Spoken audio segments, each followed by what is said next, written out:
They say a choir singer has no spine, just enough air to hold a note. My granddaughter Harper believed that. She stood in my living room with her concerned friends, staging her little intervention with practiced tears. "Grandpa, we're scared for you. You're forgetting things. Hurting yourself." She had a welfare check petition ready, signatures collected, a social worker on speed dial. She thought my silence meant surrender. She didn't know I'd been documenting her lies in a locked journal for 6 months, dates, witnesses, exact quotes. Court admissible evidence. Thursday evening choir practice at First Methodist ended the way it had for 12 years running. 8:15. We sang the closing hymn, packed our folders into worn canvas bags, shuffled out through the side door where the hinges squeaked and needed oil, but nobody ever remembered to bring any. I drove home in my Civic, the one with the passenger seat that still smelled faintly of Ruth's lavender hand cream even though she'd been gone 5 years. The radio didn't work. Hadn't worked since 2021. Didn't matter. I liked the quiet. Elmwood Avenue looked the way it always did. Streetlights throwing orange pools across cracked sidewalk. Mrs. Chen's porch light burning. The Kowalski house dark because they spent winters in Florida. My driveway. My house. Pale blue siding that needed painting but would last another 2 seasons if I kept the gutters clear. I parked. Grabbed my folder. The spine was splitting after years of use, sheet music threatening to spill out. I'd been meaning to replace it. Kept forgetting. Got out of the car and felt the December cold bite through my jacket, the one with the torn pocket lining that caught my keys sometimes. The house was dark except for the porch light on its timer. I'd installed that timer in 2018 after Ruth died, couldn't stand coming home to complete darkness. Key in the lock. Turn. The deadbolt needed graphite. Been meaning to do that too. Pushed the door open and the smell hit me first. Perfume. Expensive. The kind that announces itself. Harper's perfume. Then I saw the cars. Silver Audi Q5 at the curb. Lexus behind it. Tesla after that. Company. Harper had brought company. I stepped inside. Closed the door. Set my choir folder on the side table, the small oak one Ruth had refinished in 2012, shellac still smooth under my fingertips. Voices in the living room. I walked through the entrance hall, past the mirror that showed me what I was. 66 years old. Thinning white hair. Soft voice. Narrow shoulders and a jacket that had fit better 20 pounds ago. No threat. That's what the mirror said. The living room lights were all on. Harper sat on the couch, the center cushion that sagged because that's where Ruth always sat and the springs had given up. 3 people arranged around her like props in a stage play. Jennifer Marks. I recognized her from Harper's yoga studio, skin tight from too much Botox, teeth too white. David Chen, the boyfriend's business partner, wearing a polo shirt in December because he wanted everyone to see his gym membership was paying off. Patricia Holcomb, scrubs under her jacket, nurse from Harper's hospital, face arranged in professional concern.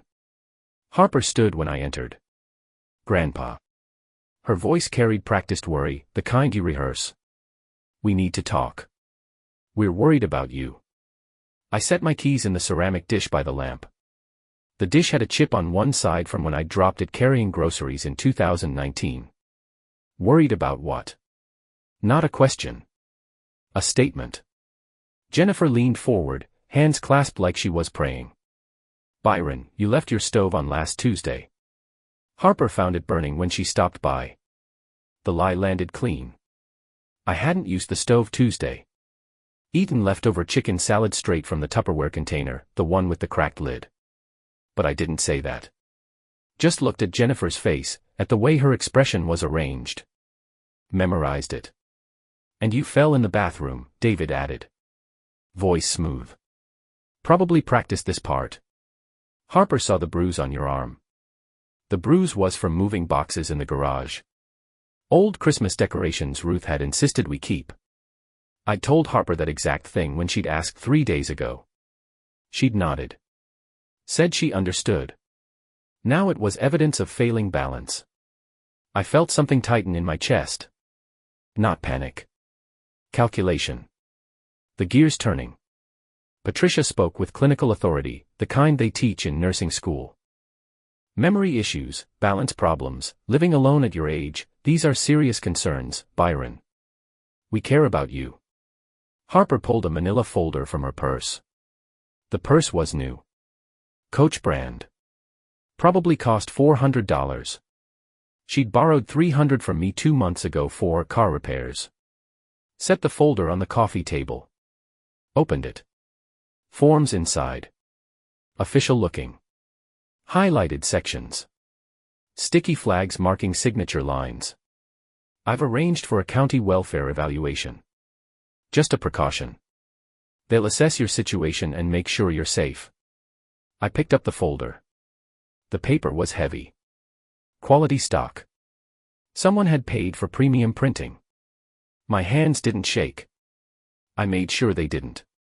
A welfare check. Patricia nodded. Standard procedure. Nothing to be afraid of if everything's fine.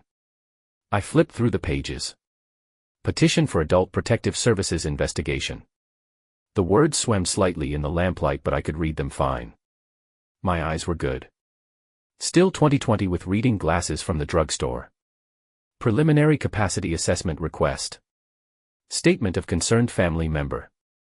Harper's signature already on 3 forms. Witness statements attached.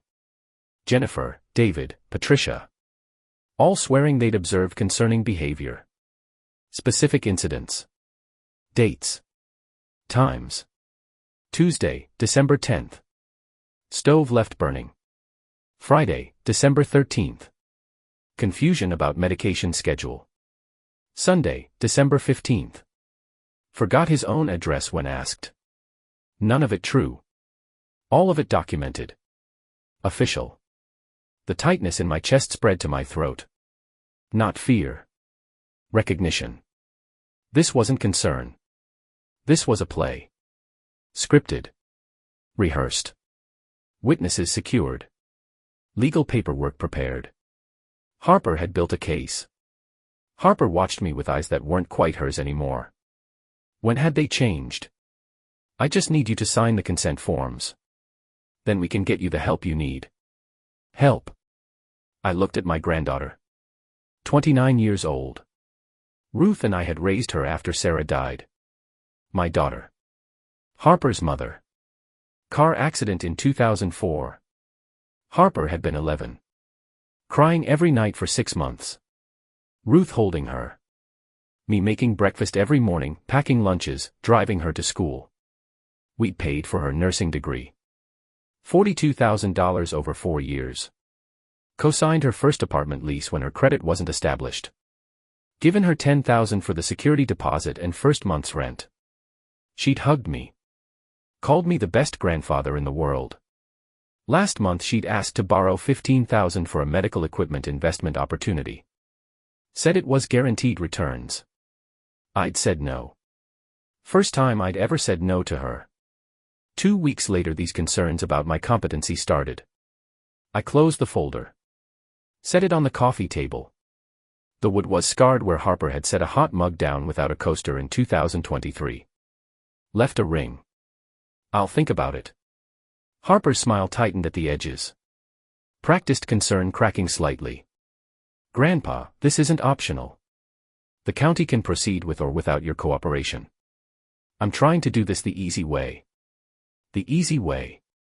I stood. Picked up the folder. Thank you all for coming. I'm tired. They exchanged glances. Silent communication. The script hadn't included my refusal. Harper's mask slipped. Just for a second. Frustration underneath. Maybe anger. Then she rearranged her face. Nodded. Gestured to her witnesses. I'll call you tomorrow. We'll get this sorted. I watched them leave.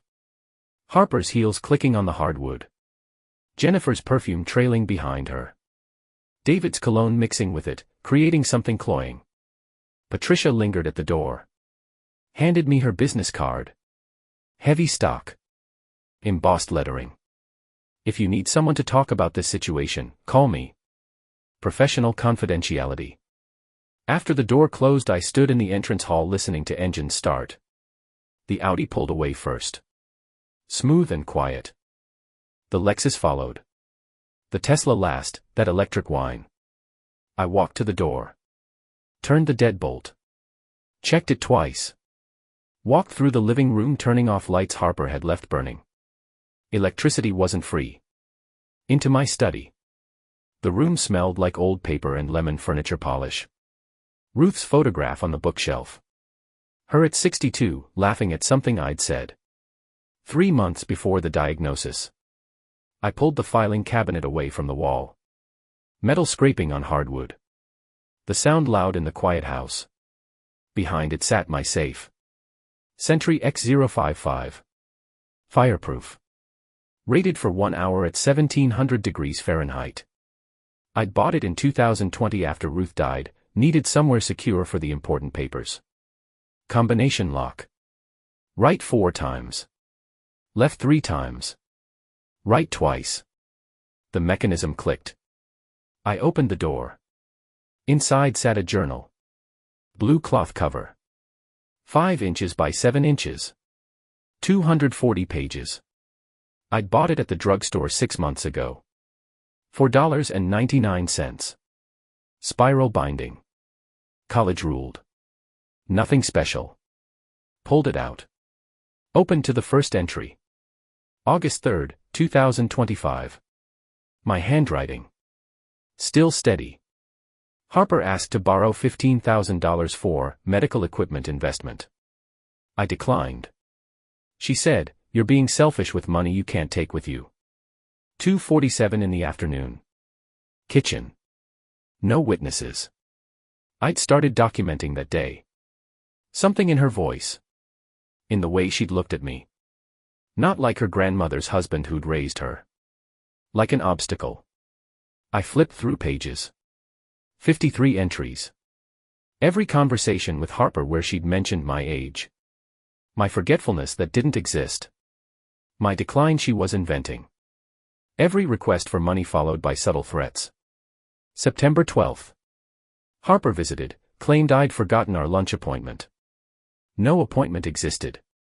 I checked my desk calendar, the paper one I'd kept since 1982. She'd said, "This is how it starts, Grandpa." Memory slips. 11:20 in the morning. Front porch. Mrs. Chen working in her garden within earshot. September 28. Harper borrowed my truck. Returned it with the odometer showing 814 more miles. Gas tank at a quarter when it had been 3/4 full. When I mentioned it she said I was confused. But I'd photographed the odometer before she took it. 84,362 miles.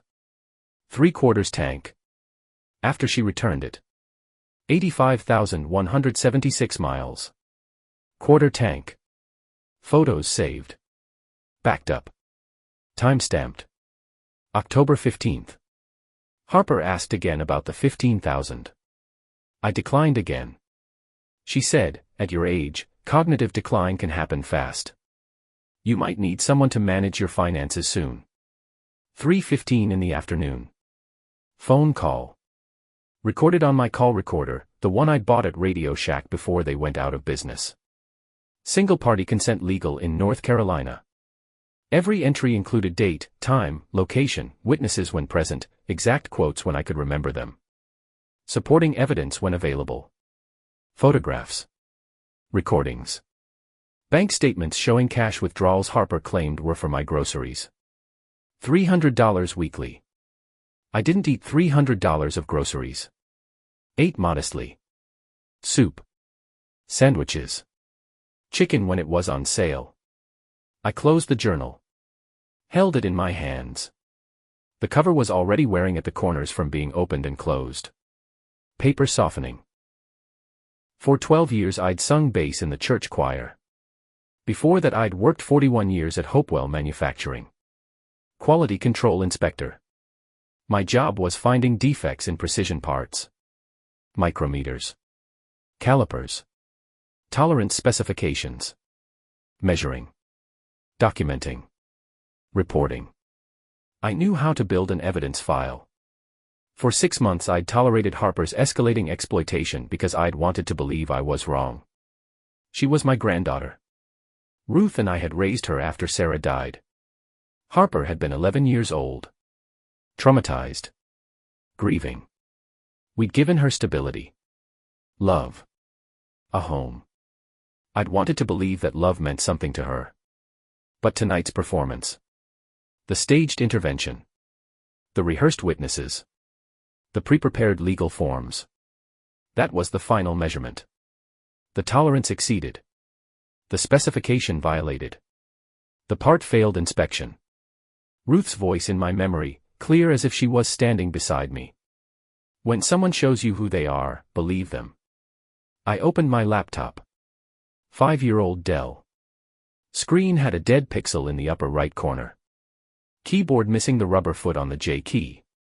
Still worked fine despite Harper's suggestions I needed a newer model, something faster, something she could help me set up and maybe get access to my accounts while she was at it. Opened my email. Found the contact information for Maxwell and Associates. The law firm that had handled Ruth's estate. Robert Maxwell had been Ruth's boss for 20 years. Knew our family. Knew Harper. Had bounced her on his knee when she was 6 years old. I drafted an email. Kept it simple. Robert, I need advice regarding an adult protective services situation. Can we meet tomorrow? Byron Tate. Sent at 9:47 in the evening. Reply arrived at 9:52. My office, 10 in the morning. Bring everything. I closed the laptop. Closed the journal. Put it back in the safe. Spun the combination lock. Pushed the filing cabinet back into place. Walked to the kitchen. The linoleum was cracked near the refrigerator. Been meaning to replace it. The tea I'd made before choir practice sat on the counter in Ruth's favorite mug, the one with the faded flowers. Stone cold now. I poured it down the sink. Watched it swirl away. Made a fresh pot. Earl Grey. The only tea I drank. Ruth had gotten me started on it 38 years ago. Said coffee made me jittery. She'd been right. Sat at the kitchen table. The chair creaked. Same chairs we'd bought in 1994. Solid wood. Just needed tightening. The house settled around me. Old sounds. Familiar. The refrigerator humming. The heating system clicking on. The clock on the wall ticking, battery getting weak, the second hand stuttering slightly between positions. Through the window I could see Mrs. Chen's porch light. The Kowalski's dark house. The street empty. Tomorrow I would begin the correction protocol.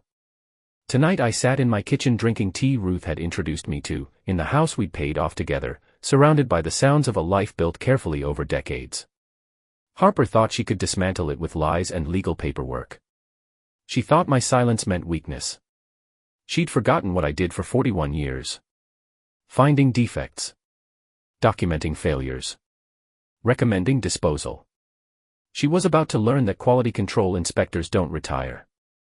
We just find new systems to audit. Robert Maxwell's office sat on the 3rd floor of a converted tobacco warehouse on Trade Street. The building still smelled faintly of the leaf, sweetness embedded in bricks that were older than me. Wood floors that creaked under your weight.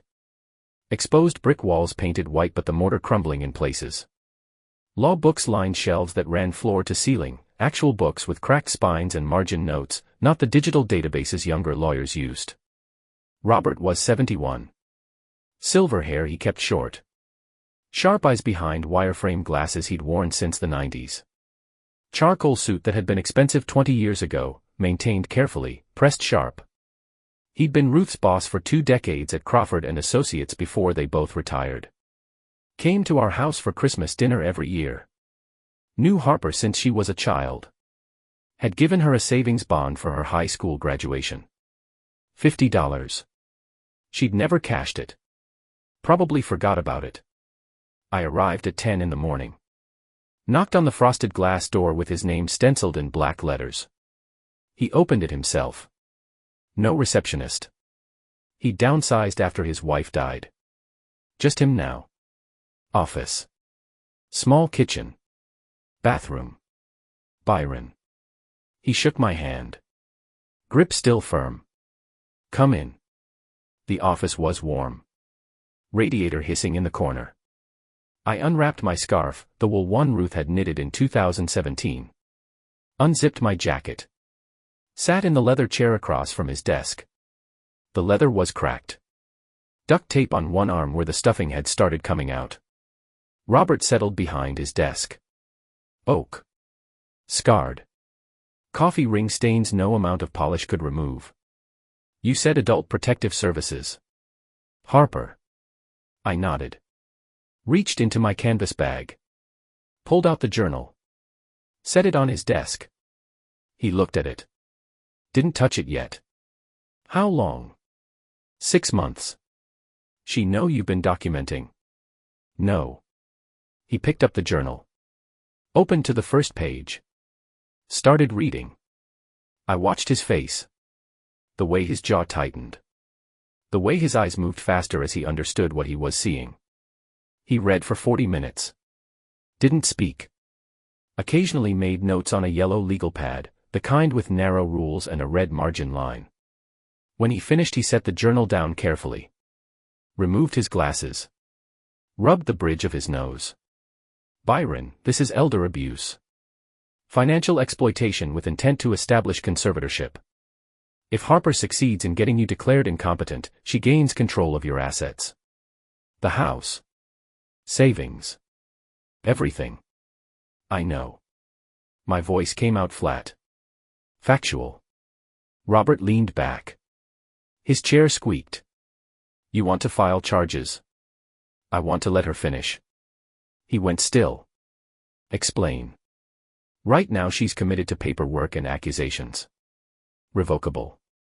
Deniable. She could claim misunderstanding, walk away embarrassed but not destroyed. I need her to cross the line so completely there's no walking back. You want her to perjure herself in court. I want her to demonstrate criminal intent with unimpeachable evidence. Robert put his glasses back on. Studied me. That's dangerous. If the hearing goes wrong, you could end up in a managed care facility while Harper liquidates your estate. Not if you're my attorney and we present this, I gestured to the journal, at the right moment. He was quiet for a long time. Outside the window traffic moved on Trade Street. Horns. Engine noise. The sound of the city continuing while we sat in this warm room discussing how to trap my granddaughter. You're gambling with your freedom, Robert said finally. I'm setting a trap. She thinks I'm weak. I need her to believe that until she's completely committed. Then I need you to show the court who she really is. Robert smiled slightly. Sad smile. Ruth taught you well. Ruth taught me everything. The radiator hissed. I felt sweat forming under my collar but didn't remove my jacket. Let the discomfort sit. Robert pulled a fresh legal pad from his drawer. Walk me through what you want to happen. I told him. The welfare evaluation scheduled for Monday. The hearing that would follow. Harper's witnesses. Her documentation. Her prepared testimony. All of it designed to paint me as incompetent. I'll play along, I said. Answer questions slowly. Seem confused. Let her build her case. But I need you there. As my attorney. Silent. Observing. Taking notes. And when she's committed fully, you present the journal. The recordings. The bank statements. Everything that proves she's been systematically exploiting and gaslighting me for 6 months. Robert made notes. His handwriting small and precise. The judge needs to see the pattern. One incident is a misunderstanding. 53 incidents over 6 months is a conspiracy. Conspiracy to commit fraud. Elder abuse. Attempted theft by deception. He nodded. We'll need to organize the evidence. Chronological presentation. Cross-referenced with her false statements. Show the court not just what she did, but the premeditation. We spent 2 hours building the strategy. Robert would file notice of representation. Attend the hearing. Remain silent during Harper's presentation. Let her witnesses testify. Let her build her case brick by brick. Only after she'd committed completely, after she'd told her lies under oath, after the judge was ready to rule, would Robert present the counter-evidence. Timing is critical, Robert said. We present too early, she can claim she was mistaken, misunderstood, trying to help. We present after she's sworn testimony to facts you can prove are false, she's trapped.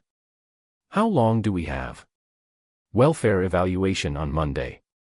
Court hearing probably within 30 days. That gives us time to prepare the presentation. I'll need copies of everything. Recordings transcribed. Bank statements organized. Photos authenticated. We build an evidence file that's irrefutable. I nodded. My neck was stiff. Been sitting too long. Old injury from a car accident in 1998. Acts up when I don't move. Robert studied me. Byron, are you ready for this? Once we present your evidence, there's no middle ground. Harper either walks away with nothing or she faces criminal charges. I thought about the 31 years in that house. The life Ruth and I built. The granddaughter we raised after Sarah died.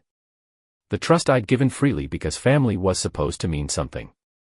The way Harper had weaponized that trust. Turned love into leverage. Kindness into opportunity. I'm ready. Robert closed his legal pad. I'll draft the representation notice today. File it with the court tomorrow. Harper will get notified that you've retained counsel. That might spook her. Good. Let her be nervous. Nervous people make mistakes. I stood. My knees protested. Stiff from sitting. I picked up my journal. Robert walked me to the door. Byron, one more thing. When this is over, win or lose, your relationship with Harper is finished. You understand that? It's already finished. She finished it when she decided my assets were worth more than my dignity. He nodded. Shook my hand. Ruth would be proud. I left his office. Walked down 3 flights of stairs because the elevator was broken, had been broken since November according to the sign. Out into December cold. The sun was bright. Hurt my eyes. I walked to where I'd parked the Civic. Someone had dinged the driver's side door. Small dent. Paint chipped. Hadn't been there this morning. I ran my finger over the damage. Felt the rough edge of exposed metal. Got in. Started the engine. It turned over rough. Needed a tune-up. Been putting it off. The radio still didn't work. I drove home through lunch traffic. Stop and go. My stomach was empty but I wasn't hungry. The tightness from last night had spread. Lived in my shoulders now. In my jaw. I recognized it. Not fear. Not anger. Determination. The feeling you get when you've made a decision and there's no going back. Just execution. Just following through. At home I made myself eat. Turkey sandwich on wheat bread. Glass of water. Sat at the kitchen table. The house was quiet. Too quiet. I turned on the radio Ruth had kept on the counter. AM station. News. Traffic. Weather.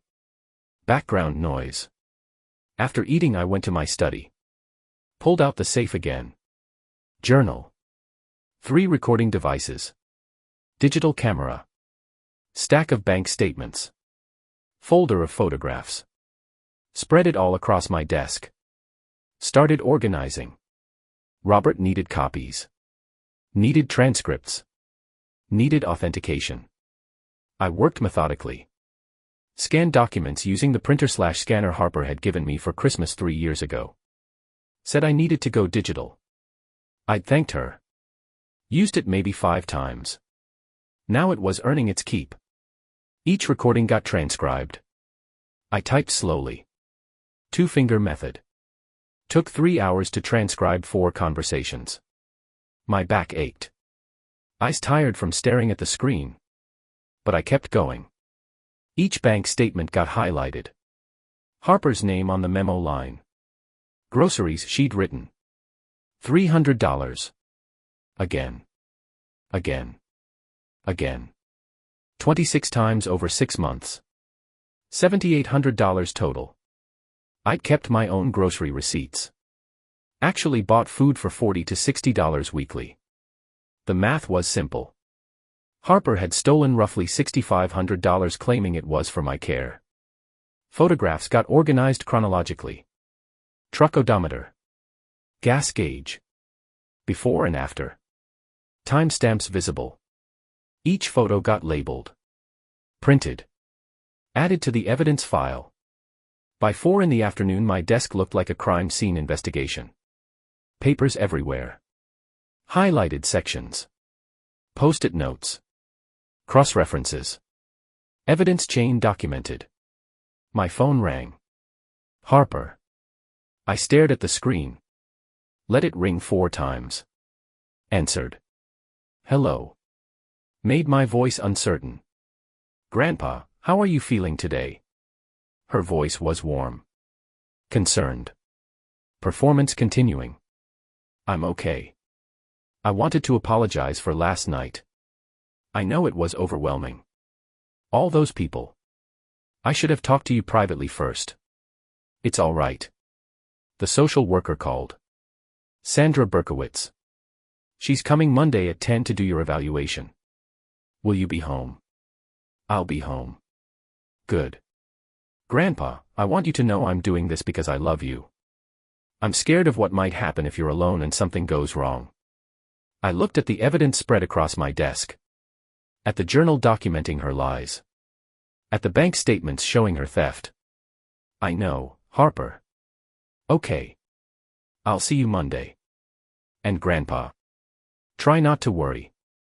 Everything's going to be fine. She hung up. I set the phone down. Sat in my chair. The dead pixel on my laptop screen seemed brighter than usual. Small bright spot in the upper right corner. Permanent defect. Outside the window the day was dying. December sunset at 4:45. Sky going purple-gray. Mrs.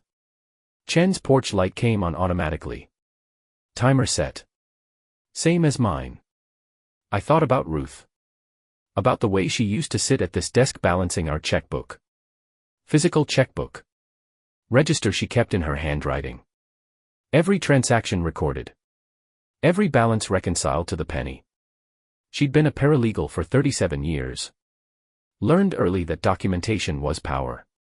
That truth written down was stronger than lies spoken confidently. Evidence doesn't lie, she used to say.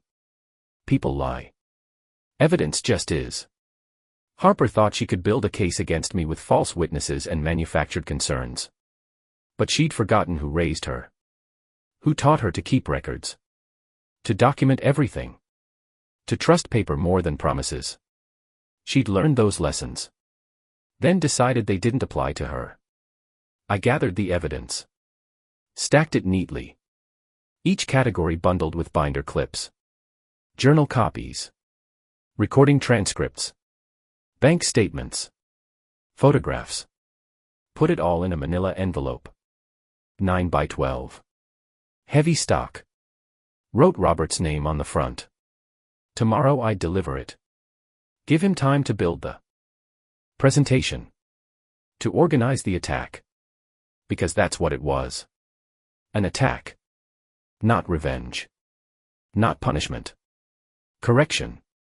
When a system fails, you identify the fault. You document the failure. You remove the defective component. You restore proper function. Harper had become a defect in the system of my life. She'd exploited trust. Stolen money. Attempted to seize control through deception. Now she would be removed. Not with anger. Not with emotion. With evidence. With documentation. With the cold application of facts to a situation that demanded resolution. I sealed the envelope. Set it by the door so I wouldn't forget it tomorrow. Made myself dinner. Chicken breast. Rice. Green beans from a can. Ate mechanically. Food was fuel. Nothing more. Washed the dishes. Dried them. Put them away. Everything in its place. Ruth had taught me that too. Order in the physical world created order in the mental world. Chaos in your environment meant chaos in your thinking. I needed clear thinking. The phone rang again. Unknown number. I answered. Mr. Tate. Woman's voice. Professional. This is Sandra Berkowitz. I'm the social worker assigned to your case. I wanted to confirm our appointment Monday at 10 in the morning. I'll be here. Good. Mr. Tate, I want you to know this evaluation is just a precaution. We're here to help, not to judge. I'll be asking some questions about your daily routine, your health, your ability to manage your affairs. Just answer honestly and we'll take it from there. Okay. Is there anything you need before Monday? Any questions? No. All right. I'll see you Monday morning. Have a good evening, Mr. Tate. She hung up. I stood in my kitchen holding the phone. The overhead light flickered. Bulb going bad. Been meaning to replace it. Add it to the list. Everything was lists now. Things to fix. Things to document. Things to prepare. Monday the trap would be set. Harper would come with her witnesses. With her prepared statements. With her confidence that the soft-voiced choir singer would fold under pressure. She would watch me answer questions poorly.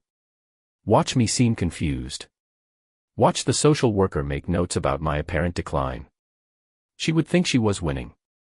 What Harper didn't know was that every question I answered poorly would be recorded. Every confused response documented. Every moment of seeming incompetence preserved as evidence that I could, when the time came, demonstrate was performance. Strategic theater designed to let her commit so completely that when Robert revealed the truth, there would be no escape. No claim of misunderstanding. No plea for family forgiveness. Just consequence. Clean. Irrefutable. Final. I turned off the kitchen light. The flickering stopped. Walked through the house turning off lights. Living room. Bathroom. Study. Left only the porch light burning on its timer. Upstairs to the bedroom. The stairs creaked. Third step from the bottom. Always had. Ruth used to joke it was our home security system. Anyone trying to sneak up would hit that step and we'd hear it. I got ready for bed. Brushed my teeth. The toothbrush was frayed. Needed replacing. Washed my face. The mirror showed me what I was. Old man. Tired. Lines around the eyes. Skin loose at the jaw. Hair white and thin. Not threatening. Not powerful. Just old. That's what Harper saw. That's what her witnesses would see. That's what the social worker would see. And that's exactly what I needed them to see. Until it was too late. Monday morning the light came through the bedroom window cold and gray. December 23rd. 2 days before Christmas. The irony wasn't lost on me. I got up at 7. Knees protesting. Left knee especially. Cartilage worn down. Doctor said I'd need replacement eventually. Eventually kept getting pushed further out. I showered. The water pressure was weak. Had been weak since the city did work on the main line in October. Complained twice. Nothing changed. Shaved with the electric razor Harper gave me 2 Christmases ago. Said my hands weren't steady enough for blades anymore. My hands were fine. But I'd accepted the gift. Used it. Cheaper than buying cartridges. Dressed in clothes that looked old even though they were clean. Cardigan with a stain on the front pocket. Couldn't remember what had caused it. Coffee maybe. Or soup. Slacks that bagged at the knees. Slippers instead of shoes. I wanted to look like someone who was slipping. Someone who'd stopped caring about presentation. Made coffee. The pot sputtered. Needed descaling. Added it to the mental list. Poured a cup. Sat at the kitchen table. Didn't turn on the radio. Sat in silence. Rehearsing. The social worker would ask questions. I needed to answer them poorly but not obviously so. Too confused and she'd know it was an act. Not confused enough and Harper's narrative would collapse before it was fully built. The balance point was narrow. I'd spent the weekend practicing. Standing in front of the bathroom mirror. Asking myself questions. Pausing too long before answering. Letting uncertainty creep into my voice. Forgetting details that should be fresh. Remembering details that should be forgotten. At 9:30 I heard a car pull up. Looked through the front window. Harper's Audi. She got out wearing dark slacks and a cream sweater. Professional. Concerned granddaughter costume. She had a canvas bag over her shoulder. Probably full of documentation. Evidence of my decline she'd been manufacturing. I opened the door before she knocked. Grandpa. She hugged me. I hugged back. She smelled like that expensive perfume. Too strong. Made my eyes water. How are you feeling? Okay. Kept my voice flat. She came inside. Set her bag on the side table. Looked around the living room like she was cataloging defects. Have you eaten? Coffee. You should eat something. The social worker will be here soon. She went to the kitchen. I heard her opening cabinets. The refrigerator. Came back with concern arranged on her face. Grandpa, there's barely any food here. When's the last time you went shopping? I don't remember. Truth was I'd gone Saturday.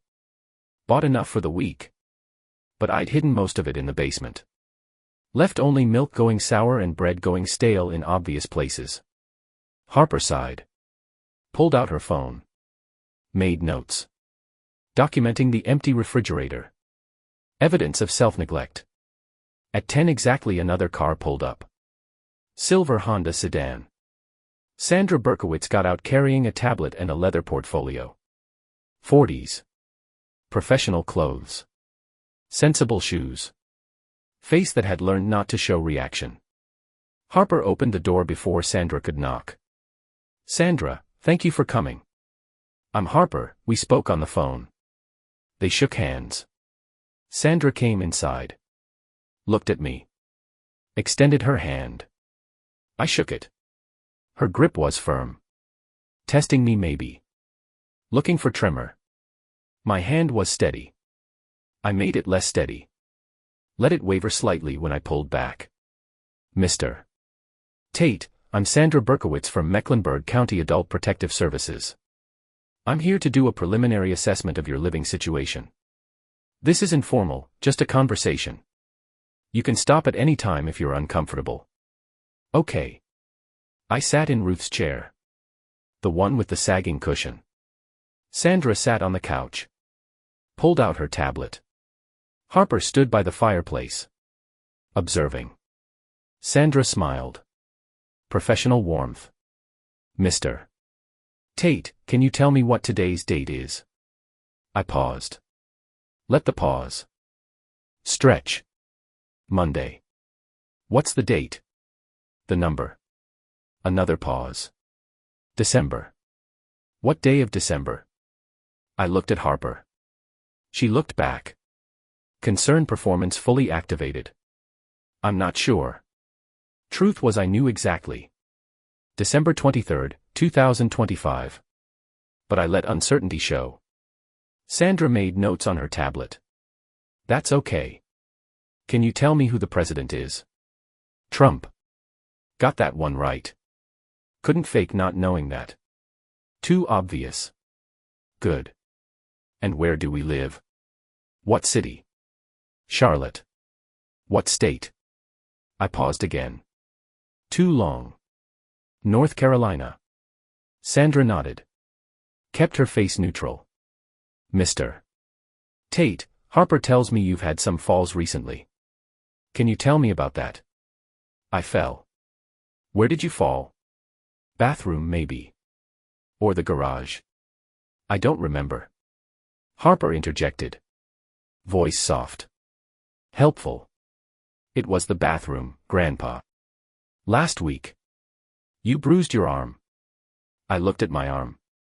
The bruise was fading. Yellow-green now. Oh. Yes. Sandra made more notes. Have you been dizzy? Lightheaded? Sometimes. Not true. I was never dizzy. Blood pressure was 120/75 at my last checkup in November. Doctor said I had the vitals of a man 20 years younger. But I said sometimes because that's what Sandra needed to hear. Are you taking any medications? Yes. Can you tell me what medications? I paused. Let confusion show. There's pills. In the bathroom. Do you know what they're for? Blood pressure maybe.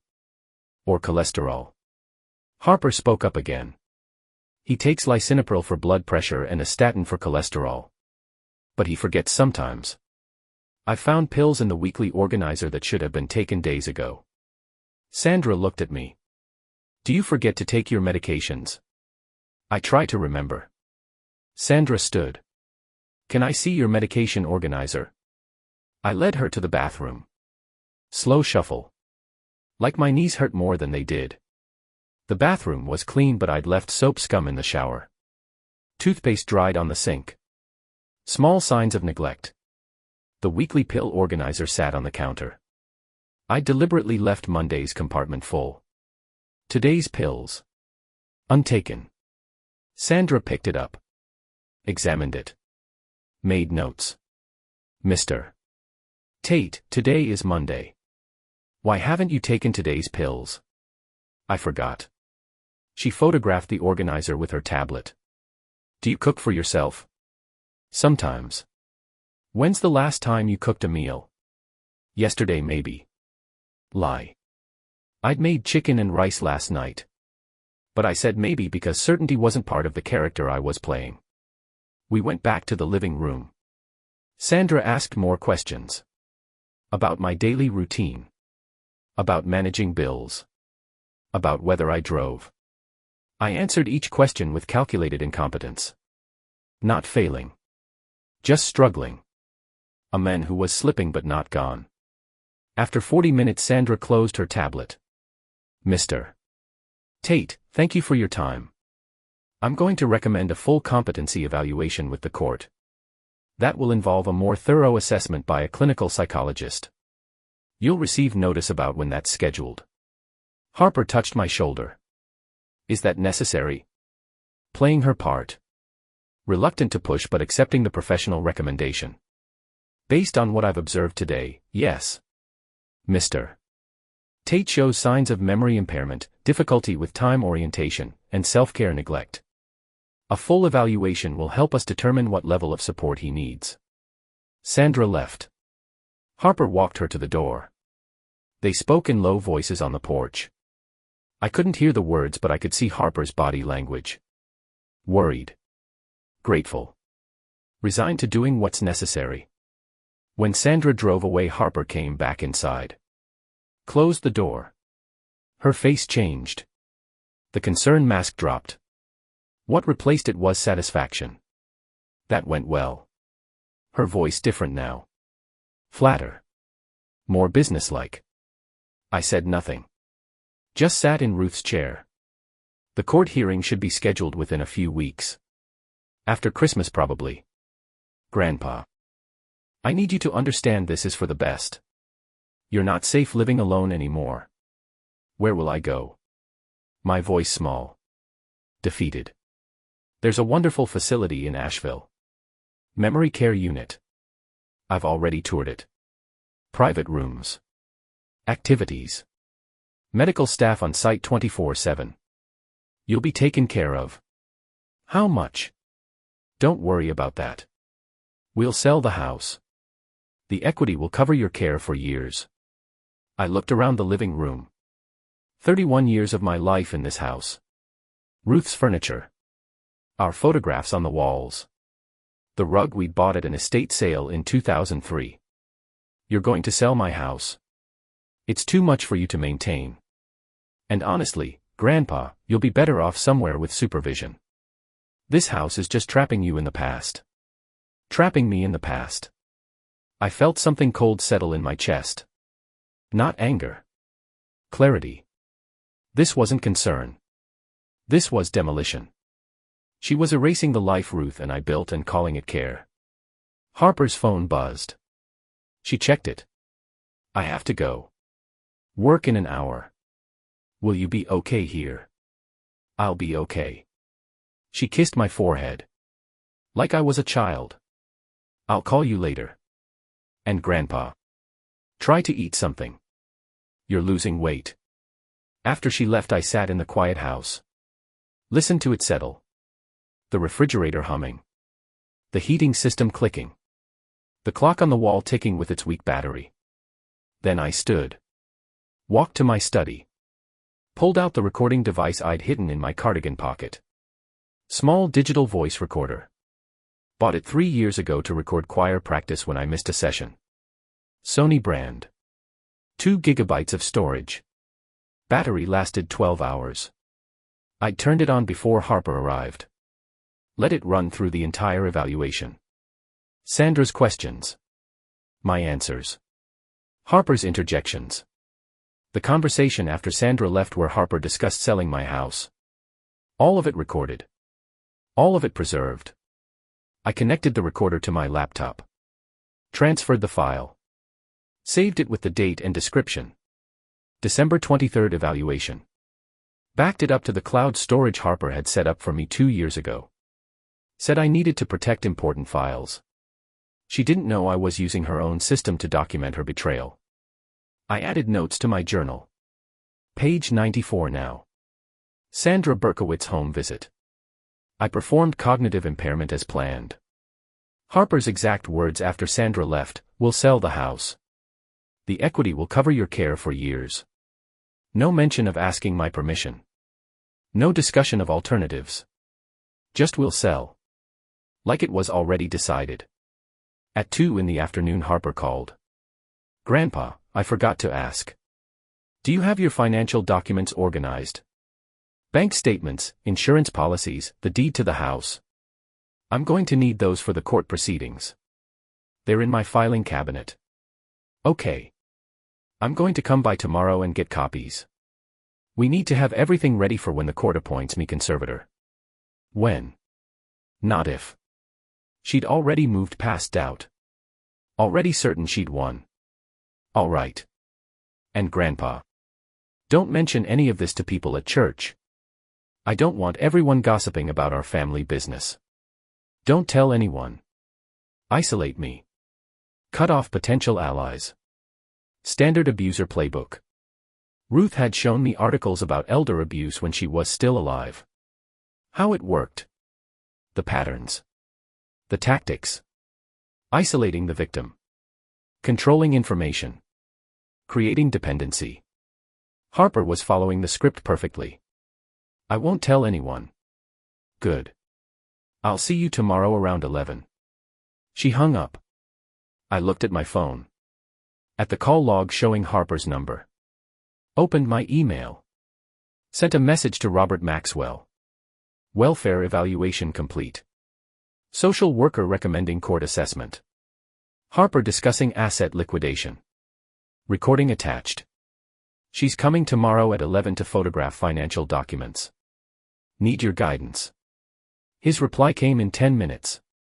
Do not give her access to original documents. Provide copies only. I'm filing an emergency motion to freeze asset transfers pending the hearing. Harper won't be able to sell or encumber anything without court approval. I read his message twice. The net was tightening. Harper thought she was positioning for victory. What she didn't realize was that every move she made was creating evidence of premeditation. Every confident statement. Every premature plan. Every assumption of control she didn't legally have yet. I spent the rest of the afternoon organizing documents. Made copies of everything. Bank statements. Insurance policies. The house deed. Investment accounts. Social security statements.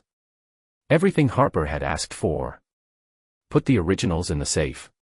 The copies in a folder on my desk. Tomorrow she'd come photograph them. Think she was gathering ammunition. What she'd really be doing was creating a documented record of her intent to access and control assets she had no legal right to touch. At 6 I made dinner. Soup from a can. Crackers. Ate standing at the counter. Didn't bother with a bowl. Drank straight from the pot. Small act of rebellion. Nobody here to see it, but it felt good. Breaking the rules of propriety in my own house. After cleaning up, I sat in the living room. Turned on the television. Local news. Traffic accidents. City council meeting. Weather forecast. Snow possible on Christmas Day.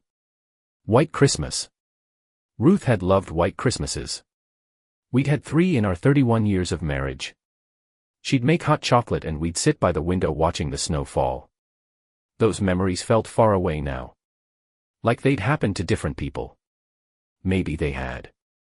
That Byron Tate had been someone who trusted easily. Who believed family meant loyalty. Who thought love was unconditional. This Byron Tate knew better. Knew that trust needed verification. That family could be transactional. That love required boundaries or it became weaponized. Harper had taught me these lessons. Now she'd learned the cost of being such an effective teacher. I turned off the television. Sat in the dark living room. Outside Mrs. Chen's Christmas lights blinked red and green. The Kowalski house was still dark. Empty. They wouldn't be back until March. The street was quiet. No traffic. Just the sound of wind moving through bare trees. My phone buzzed. Text message. Unknown number. Mr. Tate, this is Patricia Holcomb. I wanted to check on you after today's evaluation. If you need someone to talk to, I'm here. Professional confidentiality. Patricia. Harper's witness. The nurse who'd testified to seeing me confused. Now offering support. The manipulation was elegant. Offer herself as confidant. Get me to confide doubts about Harper. Then report those doubts back to Harper as further evidence of paranoia or instability. I deleted the message. Didn't respond. Let her wonder. Let Harper wonder when Patricia reported back that I'd ignored the outreach. Let uncertainty creep into their confidence. Tomorrow Harper would come for the documents. She'd photograph everything. Make her plans. Feel her victory approaching. She wouldn't know that every photograph she took was evidence. That every confident statement was being recorded. That the soft-voiced choir singer was counting every note, waiting for the final measure. I went upstairs. Got ready for bed. The house was cold. I turned up the thermostat. Heard the heating system kick on. The radiator in the bedroom started ticking as hot water flowed through old pipes. I lay in bed staring at the ceiling. The smoke detector blinked red every 30 seconds. Battery good. System functional. Everything in working order. In 2 days it would be Christmas. Harper would probably call. Wish me happy holidays. Maybe even come by with a gift. Something thoughtful. Something that showed how much she cared. All part of the performance. Maintaining the narrative of the devoted granddaughter protecting her declining grandfather. But January would come. The court hearing would be scheduled. Harper would testify. Her witnesses would testify. Sandra Berkowitz would present her findings. And then Robert Maxwell would stand up with 9 inches of documented evidence showing that the confused old man was anything but confused. That the concerned granddaughter was anything but concerned. That the whole thing was a carefully constructed fraud designed to separate me from my assets under the guise of protection. Harper thought she was playing chess. Moving pieces. Controlling the board. What she didn't realize was that she wasn't playing chess. She was building her own cage. One bar at a time. And I was handing her the materials. Tuesday morning Harper arrived at 11 with company. I heard 2 car doors. Looked through the window. Her Audi and a black BMW. The BMW belonged to Richard Dalton. The estate attorney she'd introduced me to 2 weeks ago. The one who specialized in conservatorship. They walked to my door together. Harper carrying her canvas bag. Richard carrying a leather briefcase. Expensive. The kind that announced you were successful before you opened your mouth. I opened the door before they knocked. Grandpa, I hope you don't mind. I brought Richard along. He's going to help us organize your financial documentation for the court. Us. Our. She was already speaking as if my assets were community property. Richard extended his hand. Mr. Tate, good to see you again. I shook his hand. Let mine be weak. Let the shake be brief. They came inside. Harper went straight to my study like she owned the place. Richard followed. I trailed behind. My study felt smaller with 3 people in it. Harper set her bag on my desk. Pushed aside the book I'd been reading. Mystery novel from the library. Dog-eared bookmark halfway through. She didn't notice or didn't care. Grandpa, where are the documents I asked about? I pointed to the folder on the corner of the desk. The copies I'd prepared. She opened it. Started going through page by page. Bank statements showing my checking account. $17,400. Savings account. $43,800. Investment account with Vanguard. $112,000 in index funds. This is good, Harper said. Not to me. To Richard. Like I wasn't there. The investment account will need to be liquidated once conservatorship is established. Richard pulled out his phone. Started photographing pages. What about the house? Do you have the deed? I pointed to another document. The deed showing the house paid off. Appraised value last year at $280,000. Harper handed it to Richard. He photographed it. Made notes in his phone. Property is fully owned. No liens. Clean title. Should sell quickly in this market. Harper nodded. I've already talked to a realtor. She thinks we can list in February once the court order comes through. Maybe get $300,000 if we price it right. They were discussing selling my house. In my study. While I stood there. Richard looked up from his phone. Seemed to remember I existed. Mr. Tate, I know this seems overwhelming. But Harper is doing the right thing. Your assets need professional management. Where will I live? My voice small. Confused old man. Harper came over. Touched my shoulder. The memory care facility in Asheville. I told you about it. They have an opening in February. Perfect timing.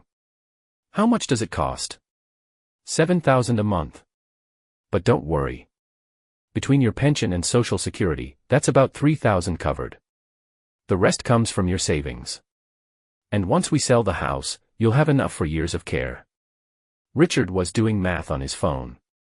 Property sale at $300,000. After commission and closing costs, roughly $270,000 net. Plus existing liquid assets around $170,000. Total available about $440,000. At $4,000 monthly draw after pension and Social Security, that's roughly 9 years of coverage. Plenty of time.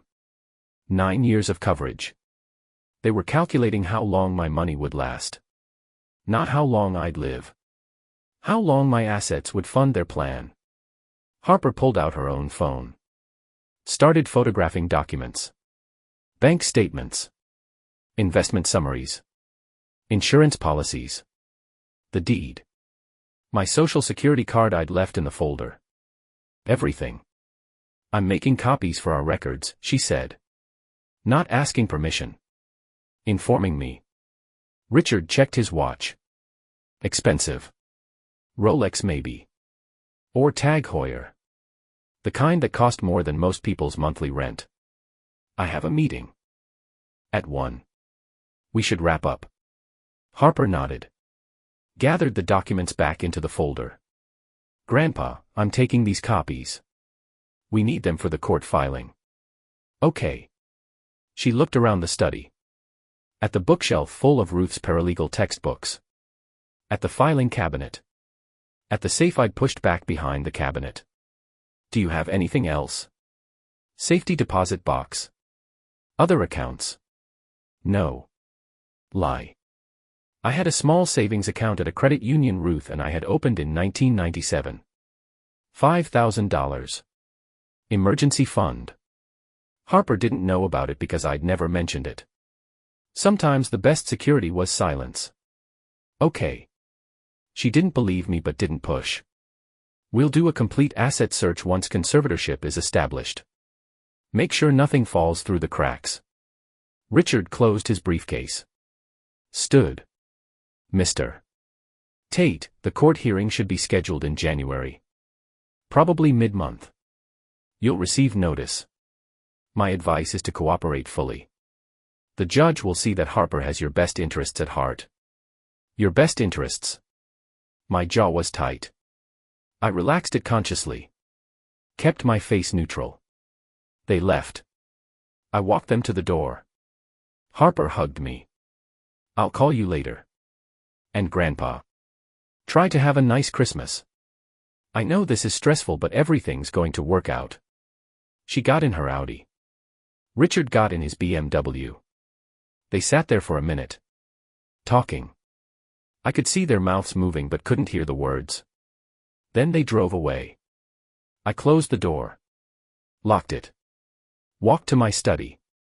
The recording device I'd hidden in the desk lamp had captured everything. Voice activated. 20 hours of battery life. I'd turned it on before they arrived. Hidden it behind the lampshade where the bulb's heat wouldn't damage it. Retrieved it now. Connected it to my laptop. Listened to the playback. Harper's voice clear. The investment account will need to be liquidated once conservatorship is established. Richard's voice. Property is fully owned. No liens. Clean title. Should sell quickly in this market. Their entire conversation. Discussing my assets like inventory. Calculating how long my money would last. Making plans to sell my house. All before any court had granted Harper authority to do any of it. Premeditation. Documented. Preserved. I saved the file. Backed it up. Sent it to Robert Maxwell with a brief message. They came today. Photographed everything. Discussed asset liquidation and property sale as if conservatorship is already granted. Recording attached. His reply came in 5 minutes. This is exactly what we need. They're acting on assumed authority they don't have. The judge will see this as evidence of financial motivation rather than concern for your welfare. I'm filing the motion to freeze assets today. Emergency hearing requested. Harper won't be able to touch anything without court approval. I sat at my desk. The book Harper had pushed aside lay on the floor now. Bookmark lost. I picked it up. Found my place again. Paragraph about a detective tracking a killer who thought they were too smart to get caught. The irony wasn't subtle. The recording device sat on my desk. Small thing. Black plastic case. Thumb-sized. Cost $49 at Best Buy 3 years ago. I'd bought it thinking I'd use it for choir practice. Record the director's notes. Listen back later. Never used it for that. Now it was the key piece of evidence showing Harper's intent. Funny how objects found their purpose. The phone rang. I looked at the screen. Robert Maxwell. Byron, I need to ask you something. Are you certain you want to proceed with this? Once I file the asset freeze motion, Harper will know something's wrong. She'll know you're not as incompetent as you've been pretending. There's a chance she could withdraw the petition. Apologize. Claim misunderstanding. She won't withdraw. How do you know? Because she's already spent the money in her head. She's already planned the house sale. Already calculated how long my assets will last. She's committed. Emotionally. Financially. Psychologically. She won't back down. Robert was quiet for a moment. All right. I'm filing the motion this afternoon. Emergency hearing is set for Friday. Day after tomorrow. Judge Hennessy's courtroom. Harper will be notified tonight. You need to be prepared for her to contact you. She'll be angry. confused. Maybe scared. I can handle it. Byron, one more thing. After Friday's hearing, after we freeze her access and she realizes what's happening, your relationship with Harper is permanently over. Even if she avoids criminal charges. Even if we settle this civilly. She'll never forgive you for this. I looked around my study. At Ruth's photograph on the shelf. At the books we'd collected over 31 years. At the life we'd built in this house.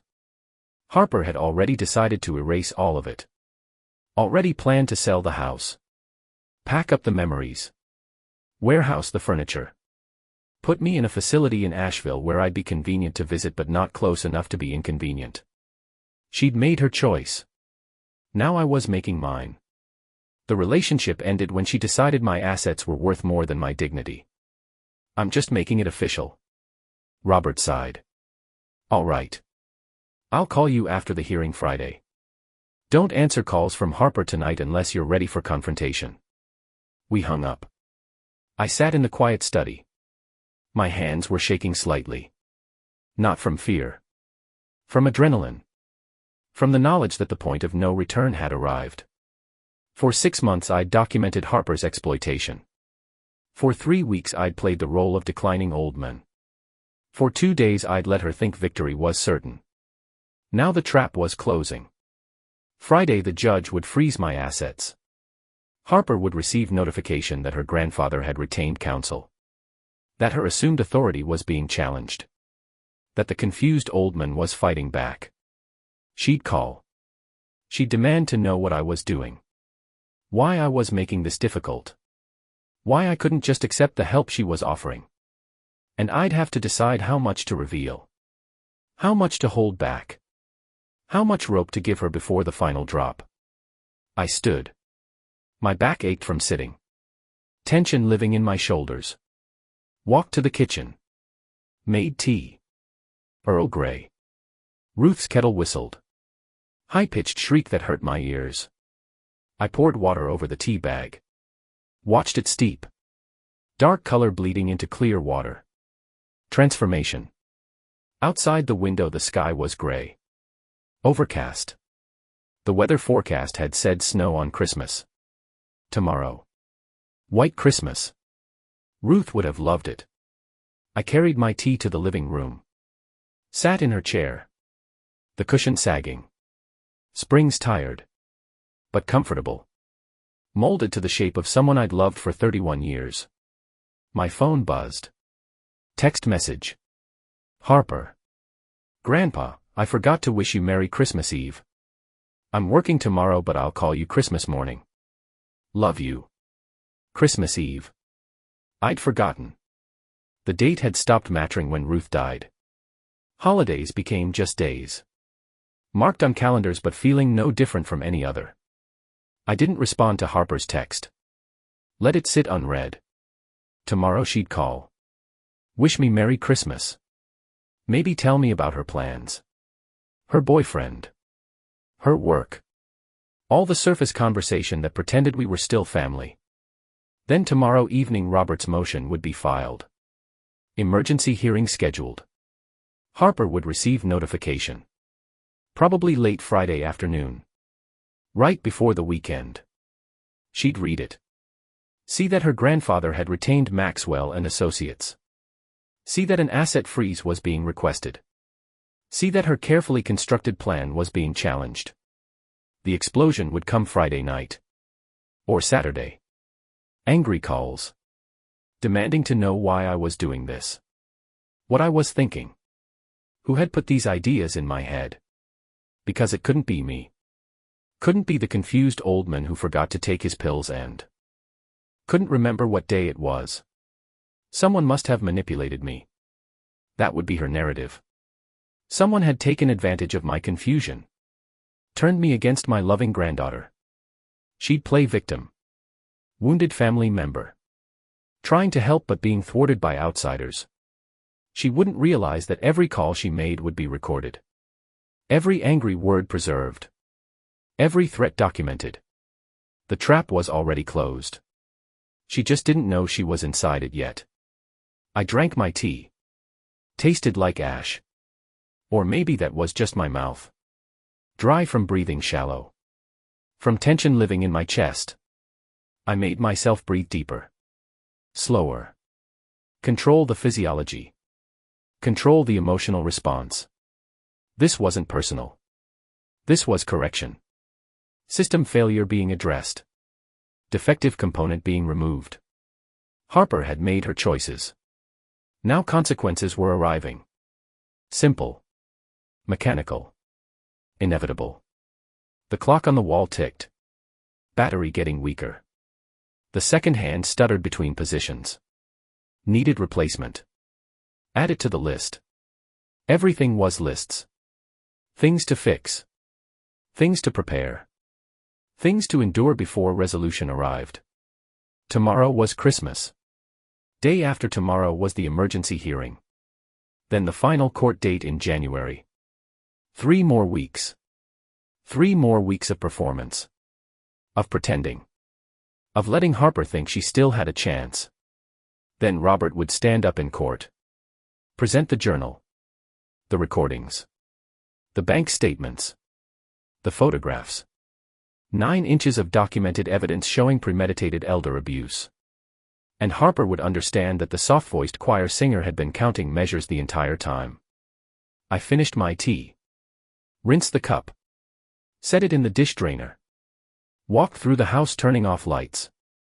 Everything dark except the porch light on its timer. Upstairs to bed. The stairs creaking. 3rd step from the bottom. Our home security system, Ruth used to joke. In the bedroom I undressed. The radiator ticked. Hot water flowing through old pipes. The smoke detector blinked red every 30 seconds. System functional. I lay in bed staring at the ceiling. Tomorrow was Christmas. Harper would call. Play her role. Loving granddaughter checking on her declining grandfather. I'd play mine. Confused old man grateful for the attention. One more performance. One more day of pretending. Then Friday everything changed. Then the mask came off. Then Harper learned what happened when you mistook silence for surrender. My eyes closed. Sleep didn't come easy. Too much adrenaline. Too much tension. But eventually it came. And I dreamed of Ruth. Of white Christmases. Of a time when family meant loyalty and love didn't require documentation. When I woke it would be Christmas morning. Last Christmas before everything ended. Last day of pretending that Harper and I were still family. Tomorrow the performance. Friday the revelation. January the reckoning. The progression was inevitable now. The system was running. The protocol engaged. No stopping it. No turning back. Just execution. Just following through to the logical conclusion. Justice wasn't emotional. Justice was mechanical. Remove the defect. Restore proper function. Continue operation. That's all this was. That's all it had ever been. Friday, January 10th, the Mecklenburg County Courthouse smelled like floor wax and old wood and the nervous sweat of people waiting for judgment. I arrived at 9:30 wearing the same clothes from the welfare evaluation. Cardigan with the stain. Slacks that bagged. Slippers because I wanted to look like someone who'd forgotten shoes mattered. Robert Maxwell met me in the hallway outside courtroom 4B. He wore his charcoal suit pressed sharp. Carried a leather briefcase that looked thin but I knew what was inside. 9 inches of documentation. 6 months of evidence. The weight of truth. Ready? He asked. His voice was quiet. Steady. I nodded. My mouth was dry. Throat tight. Not fear. Anticipation. The feeling before the downbeat. Before the choir comes in. Waiting for the cue. We entered the courtroom. Judge Patricia Hennessy presided. 60-something. Gray hair pulled back severe. Reputation for thorough review. For not tolerating games. The kind of judge who read every page of every filing. Harper was already there. Sitting at the petitioner's table with her attorney Rachel Kim. Young woman. Late 30s maybe. Expensive suit. The kind of lawyer who specialized in family law and elder care cases. Harper wore navy blue. Conservative. Concerned granddaughter costume perfected. Her hair was pulled back. Minimal jewelry. No perfume I could smell from across the room. She'd learned. When she saw me, her face arranged itself into worry. But her eyes were different. Hard underneath. She knew something was wrong. Robert had filed the emergency motion Wednesday. Harper received notification Thursday evening. She'd called 6 times Thursday night. Left voicemails. Her voice progressing from confused to angry to threatening. "Grandpa, what are you doing? Why did you hire a lawyer? Who told you to do this? You're confused. Someone is taking advantage of you. Call me back. We need to talk about this. You're making a huge mistake. Call me back right now." I hadn't called back. Hadn't answered. Let her spin. Let uncertainty grow. Now she sat across the courtroom looking at me like I was a stranger. Maybe I was. Maybe the grandfather she thought she knew had never existed. Maybe she'd invented him. Built a convenient fiction. Confused old man. Easy target. Walking wallet with no spine. Judge Hennessy called the hearing to order. This is an emergency motion regarding the case of Harper Medford petition for conservatorship of Byron Tate. Mr. Maxwell, you've requested an immediate freeze of Mr. Tate's assets pending the full competency hearing. Please state your grounds. Robert stood. Your Honor, we have evidence that Ms. Medford has been systematically exploiting and financially abusing Mr. Tate for approximately 6 months. We believe she initiated the conservatorship petition not out of genuine concern but as a means to gain legal control of his assets for personal benefit. We request an asset freeze to prevent further exploitation while the court conducts a thorough investigation. Rachel Kim stood. Your Honor, this is outrageous. Ms. Medford has been nothing but devoted to her grandfather's care. She's concerned about his declining cognitive function and his ability to live safely. The accusation of exploitation is baseless and frankly insulting. Judge Hennessy looked at Robert. Do you have evidence to support your claim? Substantial evidence, Your Honor. If the court will allow, I'd like to present it now rather than wait for the full hearing. The evidence speaks to Ms. Medford's true motivations and the premeditated nature of her actions. The judge considered. Very well. This is an evidentiary hearing. Proceed. Harper's attorney stood again. Your Honor, we object. This hearing was scheduled to address the emergency asset freeze motion only. We haven't had time to prepare a defense against Mr. Maxwell's allegations. Your client initiated legal proceedings against Mr. Tate, Judge Hennessy said. Her voice was ice. She opened this door. Mr. Maxwell is entitled to present evidence relevant to her petition. Objection overruled. Proceed. Robert opened his briefcase. Pulled out the journal. Blue cloth cover worn at the edges now from 6 months of use. Set it on the evidence table. Your Honor, this is a contemporaneous log Mr. Tate has maintained documenting every significant interaction with his granddaughter since August 3, 2025. It contains 53 entries. Each entry includes date, time, location, witnesses when present, and corroborating evidence. He opened the journal. Read the first entry aloud. August 3, 2025. Harper asked to borrow $15,000 for medical equipment investment. I declined. She said, "You're being selfish with money you can't take with you." 2:47 in the afternoon. Kitchen. No witnesses. Harper's face went pale. Rachel Kim leaned over whispering urgently, but Harper shook her head. Staring at the journal like it was a weapon. It was. Robert continued. Read entry after entry. September 12th. September 28th. October 15th. Each one documenting Harper's escalating attempts to portray me as incompetent. To manufacture evidence of decline. To position herself as necessary guardian. Judge Hennessy listened. Made notes. Her expression shifted from neutral to focused. Robert placed bank statements on the evidence table. These show cash withdrawals totaling $7,800 over 6 months. Ms. Medford claimed these were for her grandfather's groceries. However, Mr. Tate has receipts showing his actual grocery expenditures averaged $50 weekly. Approximately $1,300 over the same period. The remaining $6,500 was taken by Ms. Medford under false pretenses. Rachel Kim stood. Your Honor, my client helped with her grandfather's shopping because he was unable to do it himself reliably. If there's a discrepancy in the amounts, it's likely due to Mr. Tate's memory issues, not any wrongdoing by Ms. Medford. Robert pulled out photographs. These images show Mr. Tate's truck odometer and gas gauge before and after Ms. Medford borrowed the vehicle. The odometer increased by 814 miles.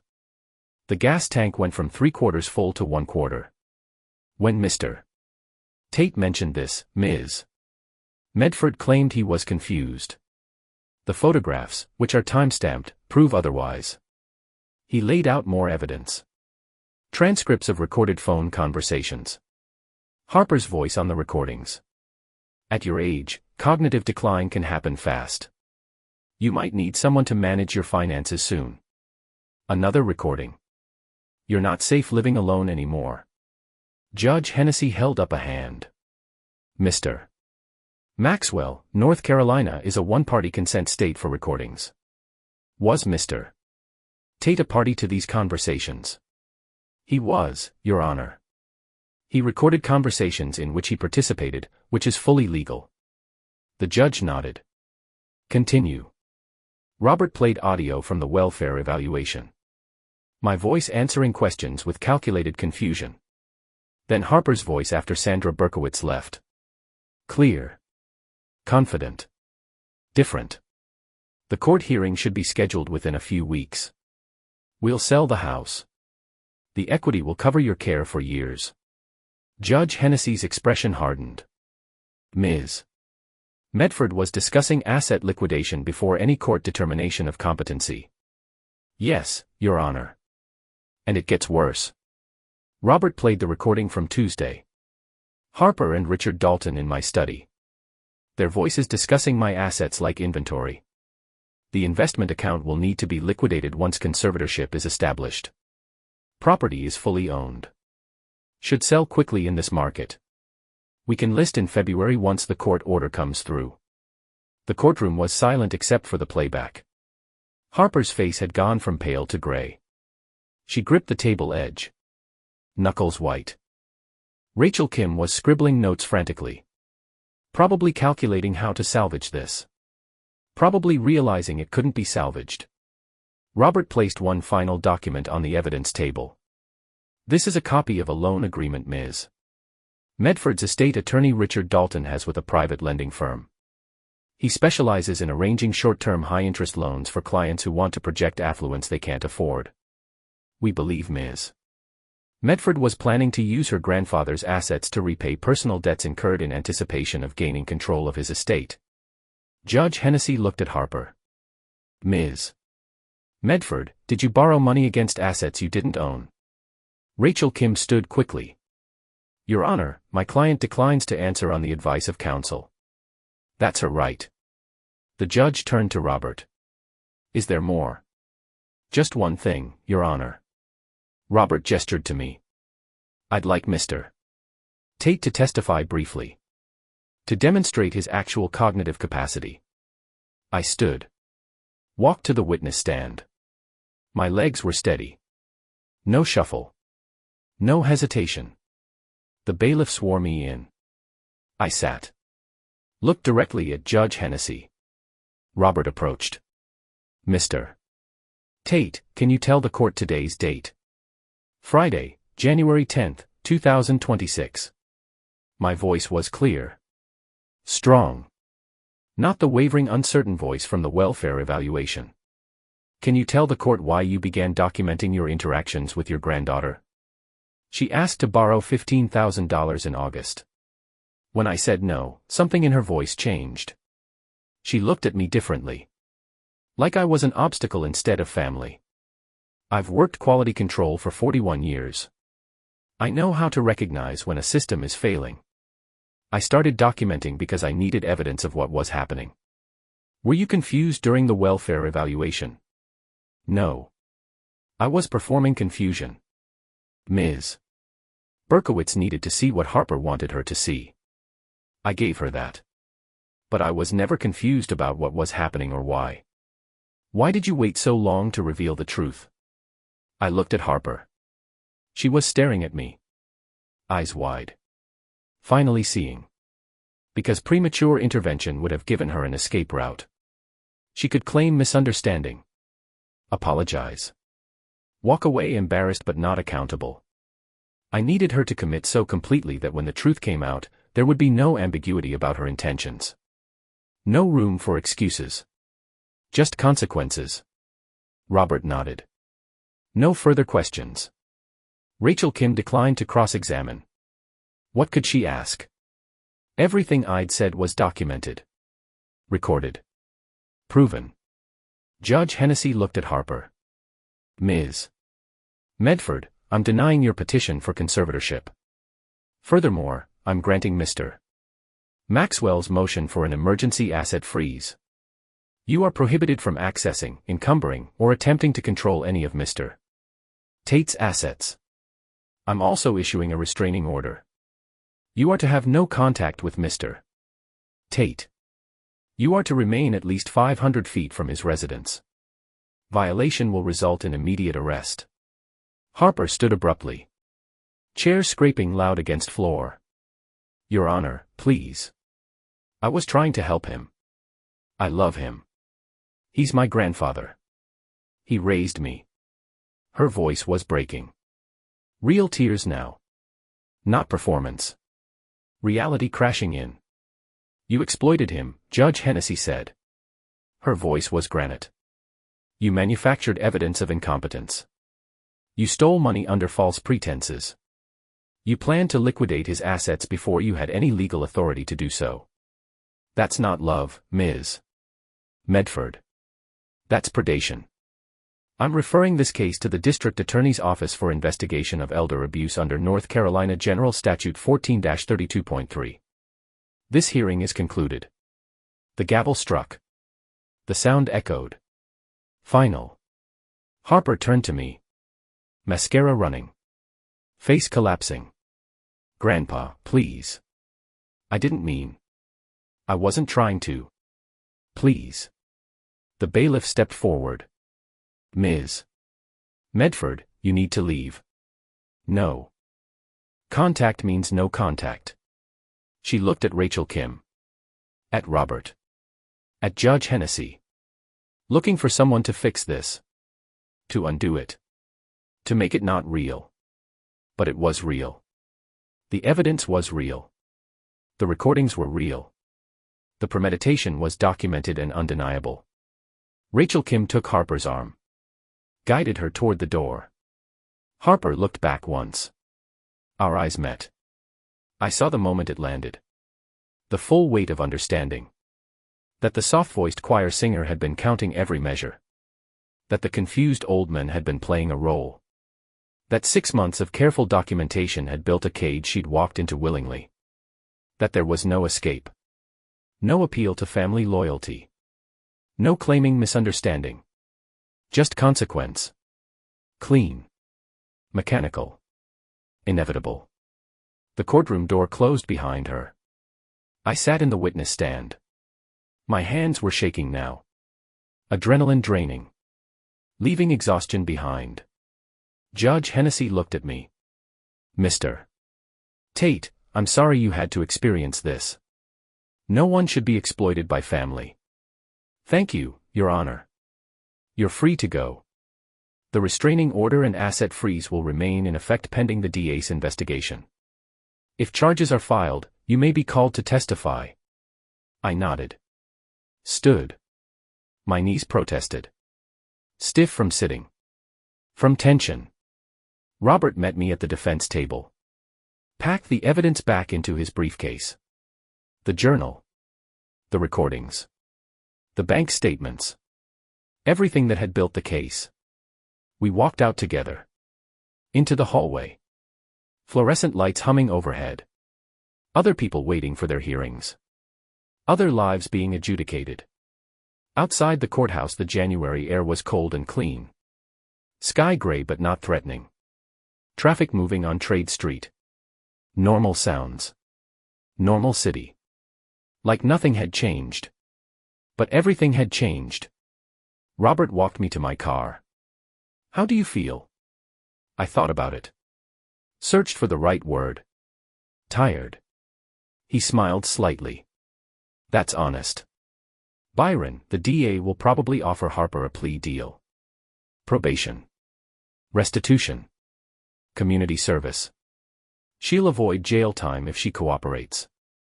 I don't care about punishment. I care that she can't do this to anyone else. The criminal record will follow her. Her nursing license will be reviewed. She'll face consequences. I unlocked the Civic. The door still had the ding from last week. Small dent. Exposed metal. Thank you, Robert. For everything. Ruth would be proud of you. For standing up. For documenting. For not letting love become a weapon someone used against you. I drove home. Through lunch traffic. Stop and go. The radio still didn't work. Just silence and engine noise and the sound of my own breathing. When I pulled into my driveway, Mrs. Chen was in her yard. She waved. I waved back. Normal gesture. Normal neighbor. She didn't know what had just happened. Didn't know that my granddaughter had just been destroyed in a courtroom downtown. Didn't need to know. I went inside. Locked the door. Stood in the entrance hall. The house was quiet. Just the refrigerator humming. The heating system clicking. The clock ticking with its weak battery. I walked to the living room. Sat in Ruth's chair. The cushion sagging. Springs tired. Comfortable. My phone buzzed. Text from Robert. DA's office just called. They're moving forward with charges. Harper will be contacted Monday. Probable plea offer within 30 days. I set the phone down. Looked around the living room. Ruth's furniture. Our photographs. The rug from the estate sale. 31 years of life in this house. Still here. Still mine. Still standing. Harper had tried to erase it. Sell it. Pack it away. Turn it into line items on a balance sheet. She'd failed. Not because I'd fought back with anger or emotion. But because I'd documented. Measured. Waited for the right moment. Then presented the evidence and let truth do the work. Quality control. System analysis. Defect identification. Corrective action. That's all it had been. That's all it needed to be. Outside the window the day continued. Cars passing. Mrs. Chen going back inside. The world turning. Indifferent to one old man's victory over one young woman's greed. I closed my eyes. Let exhaustion wash over me. Let the tension drain. 6 months of careful documentation. 3 weeks of performance. 1 hour of revelation. It was done. The system was corrected. The defect was removed. Proper function was restored. And I was still here. In my house. In my chair. Surrounded by memories of a woman who taught me that love without boundaries becomes a weapon. That trust without verification becomes exploitation. That kindness unchecked by accountability invites predators. Harper had learned these lessons now. Too late to help her. But maybe someone else would learn from her example. Maybe another soft-voiced old man would see this story and understand that silence doesn't mean surrender. That patience doesn't mean weakness. That the person you underestimate might be the person counting every note, waiting for the final measure, preparing the checkmate while you celebrate a victory that was never real. 3 months later I stood in my kitchen making Earl Grey tea with Ruth's electric kettle. The house was quiet except for the radiator ticking and the sound of wind moving through branches that were just beginning to show green. March. Spring coming. The world continuing its rotation. Harper faced 18 months of probation and mandatory restitution. $6,500, the exact amount she'd stolen under the pretense of groceries. The DA had offered the plea deal in February. Harper's attorney had advised her to take it. Trial would mean prison time. The plea meant probation, community service, a criminal record but her freedom. She'd taken it. Signed the papers. Admitted guilt in open court. Her voice small. Defeated. Nothing like the confident woman who'd staged the intervention in my living room back in December. Her nursing license was under review by the state board. Suspension likely. Maybe permanent revocation depending on their investigation. Hard to trust someone with patient care when they'd exploited their own grandfather. Her boyfriend David had left her in February. Moved out of the apartment they'd shared. She'd posted about it on social media. Vague statements about betrayal and learning who your real friends are. The irony was so thick I could taste it. Last I heard she was living with a friend in South Carolina. Working retail while the legal proceedings resolved. Selling clothes at some department store. Making $12 an hour. No more Audi. She'd had to sell it. Couldn't afford the payments without access to my accounts. Drove a used Honda now. 10 years old. Dented bumper. The kind of car she used to look down on. I felt nothing about this. Not satisfaction. Not grief. Not vindication. Just the quiet recognition that consequences had arrived as scheduled. Cause and effect. Action and reaction. Simple physics. She'd made choices. Now she lived with the results. My choir sang every Thursday. I sang bass. Held my notes. Counted measures. The other singers knew something had happened with Harper. Small community. People talk. But they didn't ask directly. Just offered quiet support. Mrs. Chen brought me vegetables from her garden when summer started. Tomatoes. Squash. Cucumbers. More than I could eat. I gave some to the food bank. Some to other neighbors. Kept enough for myself. The house needed work. Always did. I replaced the gutters in April. Hired a contractor. $4,000. Got a receipt. Filed it with my other home maintenance records. Fixed the leaky faucet in the bathroom. Replaced the weak battery in the clock. Changed the light bulb that had been flickering. Small things. But they mattered. Each repair was an act of ownership. Of claiming my space. Of saying this is mine and I maintain it and nobody can take it from me. Robert and I had lunch once a month at the diner on 6th Street. We talked about Ruth. About the law. About the difference between justice and revenge. Justice was what happened in the courtroom. Evidence presented. Truth revealed. Consequences applied. Revenge would have been destroying Harper beyond what the law required. Spreading rumors.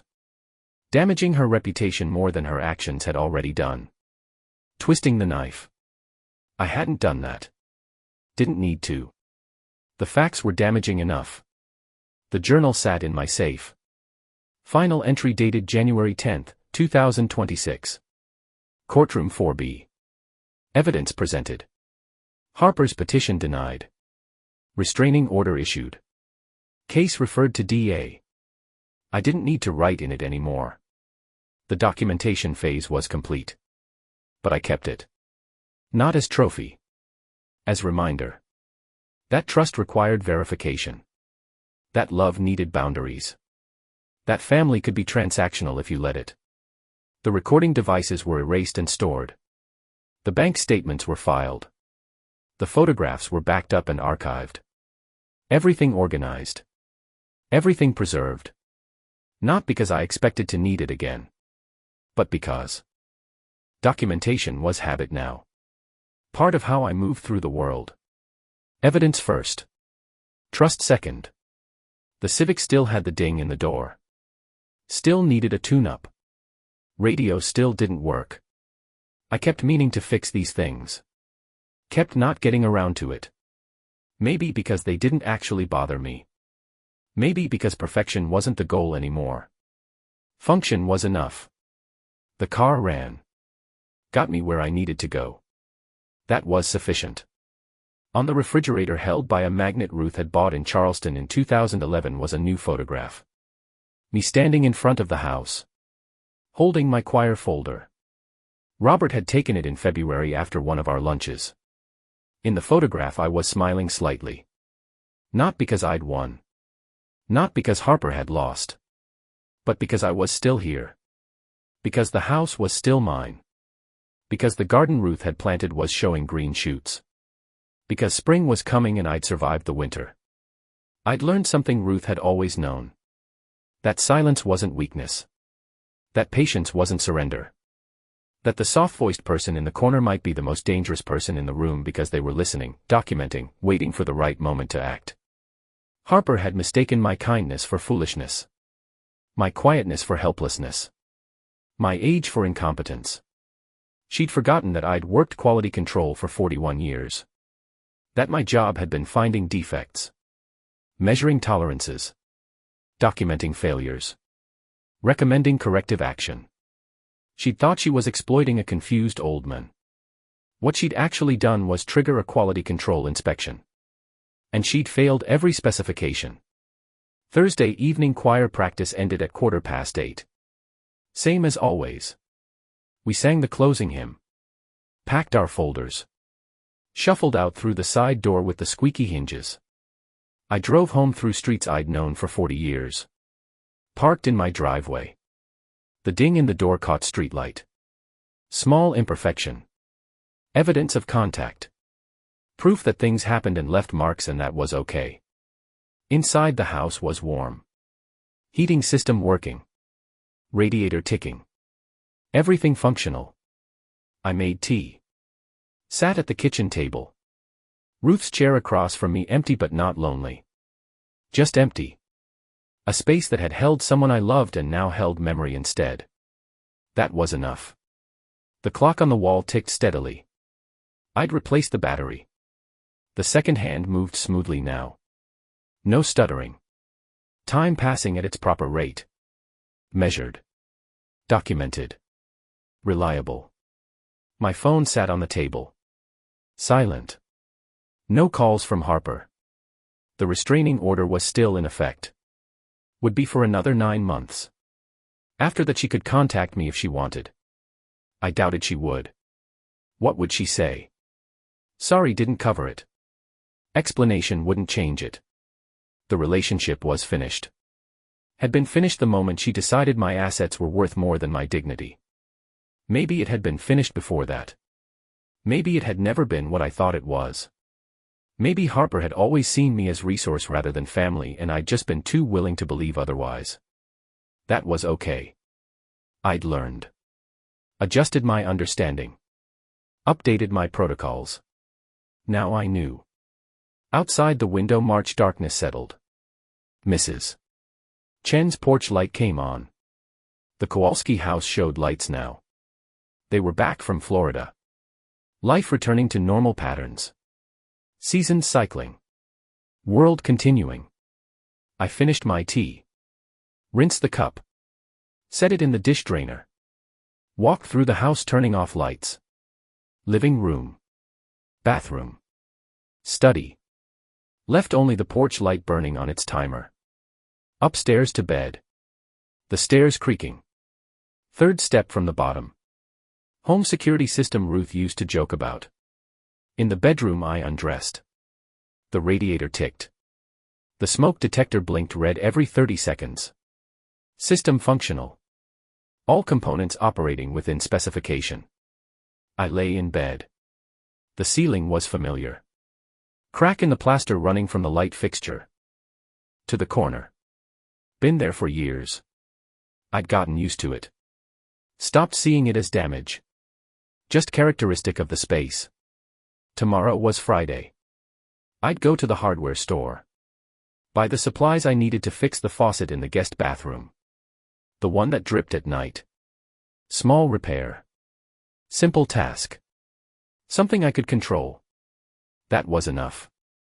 Control over my own space. My own time. My own assets. My own life. Nobody could take that now. Nobody could manufacture concerns and stage interventions and try to declare me incompetent. The evidence was filed. The case was closed. The system was corrected. I closed my eyes. Sleep came easier now. No adrenaline. No tension. No waiting for the next move. Just rest. Earned. Sufficient. My last thought before sleep was of Ruth. Of the way she used to say that the quietest people were often the most observant. That the person everyone underestimated was the person who saw everything. That you should never mistake kindness for weakness or silence for surrender. She'd been right. As usual. And somewhere Harper was learning that lesson. Too late to help her. But maybe not too late for someone else. Maybe some other young person looking at an elderly relative and seeing opportunity instead of family would hear this story. Would understand that the soft-voiced choir singer might be documenting every conversation. That the confused old person might be performing confusion.